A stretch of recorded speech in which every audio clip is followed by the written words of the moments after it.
السلام علیکم۔ آن نیوز کے ساتھ میں ہوں صبا کامران۔ خبر شامل کرتے ہیں ڈسکا سے، جہاں عدیم احمد آن نیوز ڈسکا اور Umar Sheikh on news SHO city Daska Ijaz Butt sahab سے کرونا کے حوالے سے بات کی۔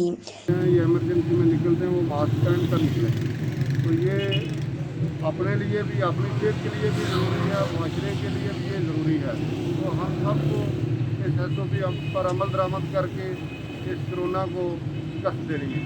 آپ اپنی صحت کے حوالے سے آپ اپنے آپ کو کیسے محفوظ رکھتے ہیں؟ ہم بھی ایک تو سوشل ڈسٹینس پر عمل کرتے ہیں، دوسرا ماسک پہنتے ہیں، اور جو گورنمنٹ کی SOP ہے اس پر عمل درآمد کرتے ہیں۔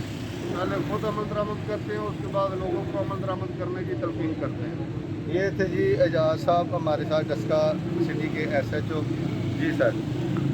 جس میں انہوں نے SOPs پر سختی سے عمل درآمد کرنے کی ہدایت کی اور کہا کہ بلا ضرورت گھروں سے نہ نکلیں، اگر ایمرجنسی کہیں جانا ہے تو ماسک کے بغیر نہ نکلیں، ورنہ سخت قانونی کارروائی کی جائے گی۔ رپورٹ کر رہے ہیں عدیم Ahmad on news Daska. Like کریں، کمنٹ کریں، شیئر کریں اور بیل آئیکن کو پریس کرنا مت بھولیں۔ دیکھتے رہیے آن نیوز۔